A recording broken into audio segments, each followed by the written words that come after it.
नमस्कार, फाइटर समाचार में आपका स्वागत है। पेश आज 21 जनवरी दोपहर 3 बजे राजस्थान की खास खबरें।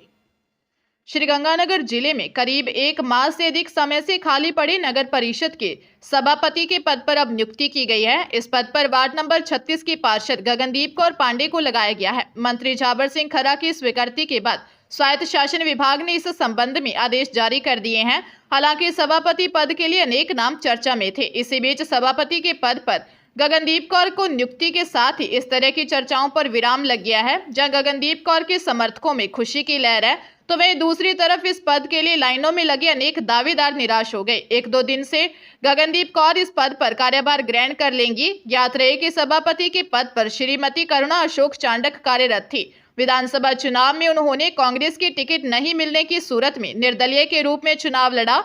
इस चुनाव में वे पराजित हो गई और उन्होंने सभापति पद से इस्तीफा दे दिया।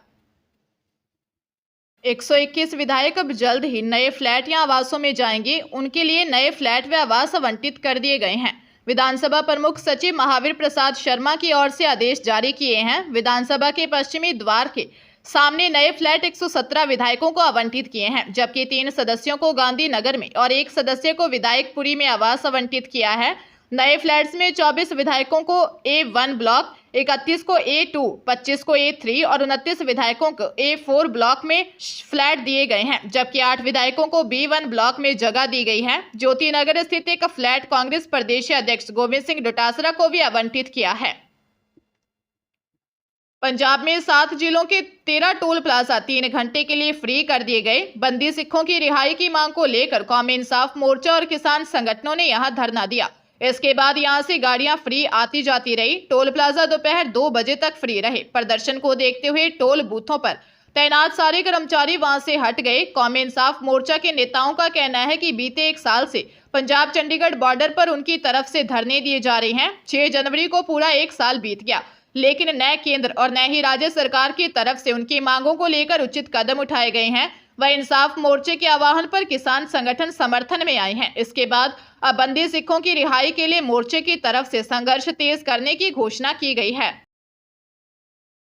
नागौर जिले के डिडवाना में 2 बहनों और भाई बहन की संदिग्ध अवस्था में मौत हो गई। मां और बेटी के शव कमरे में और एक महिला का शव फर्श पर पड़ा मिला। सूचना पर पुलिस मौके पर पहुंची। पुलिस ने कमरे की वीडियोग्राफी करवाई। मामला मौलासर इलाके का है। डीएसपी धर्मपाल पूनिया के अनुसार गांव नुवा में 32 वर्षीय नाजिया पत्नी सलाउद्दीन, 30 वर्षीय साजिया बानो पत्नी लियाकत अली और साजिया की 7 वर्षीय बेटी कनिष्का बानो, 4 वर्षीय बेटा आमिर की संदिग्ध परिस्थितियों में मौत हो गई। दोनों बहनों की 2015 में एक ही परिवार में शादी हुई थी। दोनों बहनें परिवार से अलग एक ही मकान में रह रही थी। दोनों बहनों का पीहर डिडवाना के सिंगरावट गांव में है। इनके पति सऊदी अरब में काम करते हैं। पीहर पक्ष के लोगों ने ससुराल पक्ष के 7 लोगों के खिलाफ मर्डर का मामला दर्ज करवाया है। इनमें से 6 को राउंड अप कर लिया है। सास की तलाश जारी है। शुरुआती जांच में मामला संदिग्ध मौत का लग रहा है। पुलिस हत्या मानकर मामले की जांच कर रही है।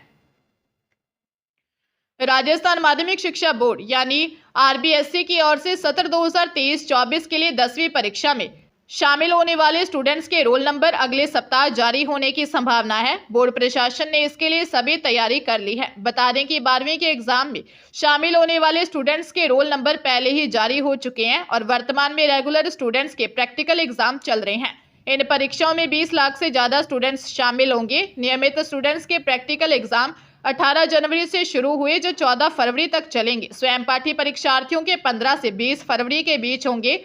12वीं की परीक्षाएं 29 फरवरी से 4 अप्रैल तक आयोजित की जाएंगी। सभी परीक्षाएं सुबह 8:30 बजे से पौने 12 बजे तक होंगी। 10वीं की परीक्षाएं 7 से 30 मार्च तक आयोजित होंगी। जोधपुर जिले में सेना के मरीज भेजने के नाम पर ठगों ने डॉक्टर को निशाना बना लिया। सरदारपुरा थाने में कनिष्का रिसोर्ट निवासी डॉक्टर राजकुमार व्यास ने बताया कि गीता भवन के पास स्थित विनायका अस्पताल में काम करते हैं। उनके पास एक व्यक्ति ने कॉल कर कहा कि हम आपके पास सेना के मरीज देखने के लिए भेजेंगे। कुछ देर बाद व्हाट्सएप वीडियो कॉल आया, जिसमें सेना की वर्दी में बैठे व्यक्ति ने कहा कि हम प्रतिदिन 5 मरीज भेजेंगे। वीडियो कॉलिंग के दौरान वह उनसे खाते की जरूरी जानकारियां पूछता चला गया और बात खत्म करते ही खाते से 3 ट्रांजैक्शन में 95,500, फिर 95,500 और तीसरी बार में 48,333 कट गए। खाते से कुल 2,39,333 रुपए निकल गए। पुलिस मामले की जांच कर रही है। जैसलमेर का इंटरनेशनल डेजर्ट फेस्टिवल इस बार अलग ही रंग में नजर आएगा। इस बार तीनों दिन के कार्यक्रम में शहीद पूनम सिंह स्टेडियम को हटाया गया है। फेस्टिवल के ज्यादातर कार्यक्रम सम गांव के पास स्थित लखमना ड्यून्स पर होंगे। हालांकि शोभा यात्रा और ऊंट से जुड़े ज्यादातर कार्यक्रम शहर में ही आयोजित किए जाएंगे, मगर तीनों दिन के शाम के सभी कल्चरल इवेंट शहर से 45 किलोमीटर दूर लखमना ड्यून्स पर आयोजित किए जाएंगे। इस बार डेजर्ट फेस्टिवल 22 से 24 फरवरी को आयोजित किया जाएगा, जिसकी theme back to the desert रखी गई है। सहायक निदेशक पर्यटन कृष्ण कुमार पूनिया ने बताया कि 22 से 24 फरवरी तक आयोजित होने वाले मरु महोत्सव की शुरुआत लक्ष्मीनाथ मंदिर में शोभा यात्रा के साथ होगी। साथ ही 3 दिन चलने वाले इस महोत्सव में फूड एंड क्राफ्ट बाजार, kite show, hot air balloon, zorbing ball, quad biking, dine with Jaisalmer, songs of the sand, icons of Jaisalmer, Kalbelia dance सहित विभिन्न कार्यक्रम प्रस्तावित हैं।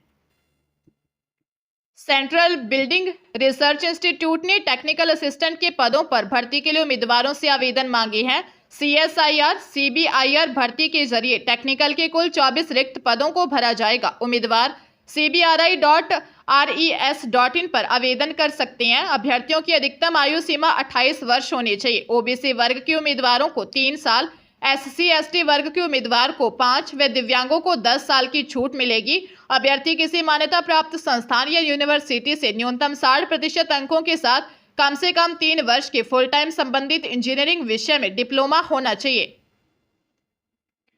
चूरू जिले में 17 वर्षीय नाबालिग कॉलेज स्टूडेंट से रेप करने वाले आरोपी को पुलिस ने गिरफ्तार किया है। मामले की जांच कर रहे DSP जयप्रकाश अटल ने बताया कि 12 दिसंबर को 17 वर्षीय नाबालिग चूरू में कॉलेज का फॉर्म भरवाने आई थी। तभी पीथीसर निवासी युवक ने उसका अपहरण कर लिया। युवक ने नाबालिग को तारानगर, भादरा, सूरतगढ़ व हनुमानगढ़ में रखा और उसके साथ कई बार रेप किया। 13 दिसंबर की रात युवक पीड़ित नाबालिग को भालेरी में अकेली छोड़कर चला गया। DSP ने बताया कि 17 दिसंबर को नाबालिग पीड़िता ने महिला थाने में युवक के खिलाफ रेप की शिकायत दर्ज करवाई थी। जांच में सामने आया कि आरोपी युवक नाबालिग से रेप करने के बाद अहमदाबाद चला गया। आरोपी के अहमदाबाद से वापस लौटते समय पुलिस ने आरोपी को दबोच लिया। पुलिस आरोपी से पूछताछ कर रही है।